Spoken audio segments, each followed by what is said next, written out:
গণভোটে হ্যাঁ বাক্সে ভোট দিবেন তো আপনারা?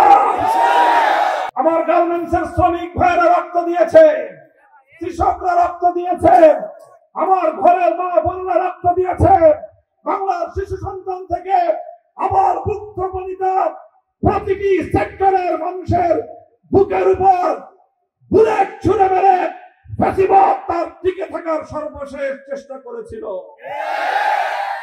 আপনাদের কটিয়াদীর সোনার সন্তান সেও এই আন্দোলন এবং সংগ্রামে ফ্যাসিবাদ বিরোধী বাংলাদেশের মানুষের মুক্তির সংগ্রামে রক্ত দিয়েছে। আপনারা জানেন, এক সাগর রক্ত পেরিয়ে 2024 সালে 54 বছরের ফ্যাসিবাদ, 54 বছরের ভারতীয় আধিপত্যবাদের বিরুদ্ধে বাংলার আমার সন্তানেরা নতুন স্বাধীনতা ছিনিয়ে এনেছে। গণভোটে হ্যাঁ বাক্সে ভোট দিবেন তো আপনারা?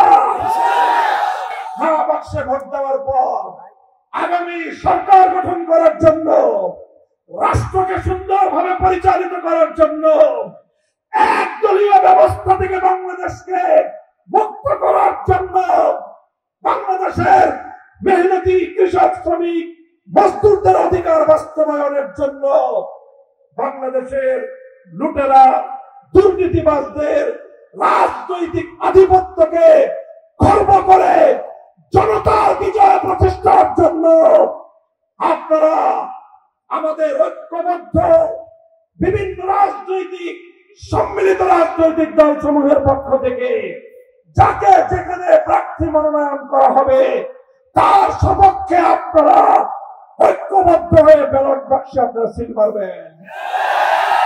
আমি আপনাদেরকে বলতে চাই, কটিয়াদী পাকুন্দিয়ায় বাংলাদেশ খেলাফত মজলিস মেহনতি মানুষের প্রতীক এই রিক্সা। আমরা বড় লোকের নয়, শুধু শিল্পপতিদের নয়, শুধু গার্মেন্টস মালিকদের নয়, শুধু মিল কলকারখানার মালিকদের নয়, বরং এদেশের সত্যিকার ভাগ্য বঞ্চিত অধিকার হারা মেহনতি মানুষের অধিকার বাস্তবায়ন করতে চাই। এই জন্য আমরা প্রতীক নিয়েছি মেহনতি মানুষের প্রতীক, রিক্সা প্রতীক।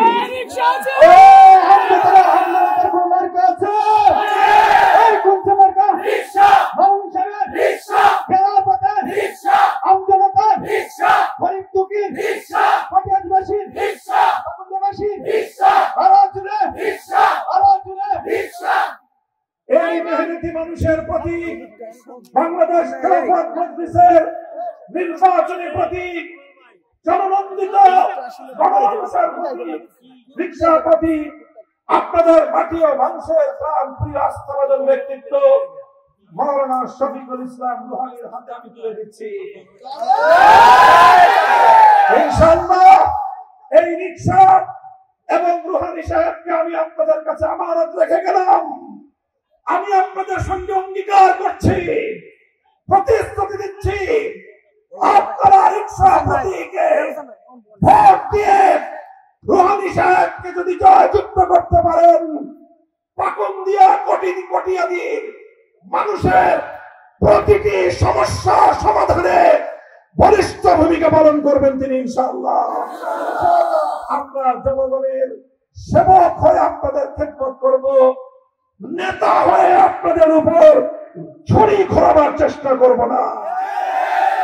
বড় বড় রাজনৈতিক দলগুলো তাদের বড় বড় নেতারা নেতৃত্ব ফলায়, আমরা কথা দিচ্ছি রাষ্ট্রের এক পয়সা অন্যায়ভাবে তসরুফ করব না, কাউকে করতে দেব না।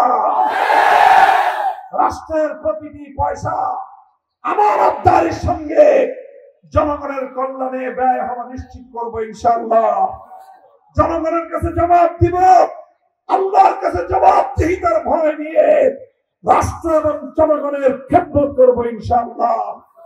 সংগ্রামী সাথী ও বন্ধুগণ, আজকের এই হোসেনপুর মাঠের আয়োজিত আজকের এই কটিয়াদীর এই বিশাল জনসভায় আমি আপনাদের সকলকে আশ্বস্ত করতে চাই, বাংলাদেশ খেলাফত মজলিস অতীতে জালিমের রক্তচক্ষুর সামনে মাথা নত করে নাই। আমরা বছরের পর বছর জালিমের জিন্দানখানায় বন্দী ছিলাম, কারাগারের অন্ধকার প্রকোষ্ঠকে আমরা নির্বাচন করেছিলাম, কিন্তু দেশ, জাতি এবং ইসলামের প্রশ্নে আমরা আপোষ করি নাই।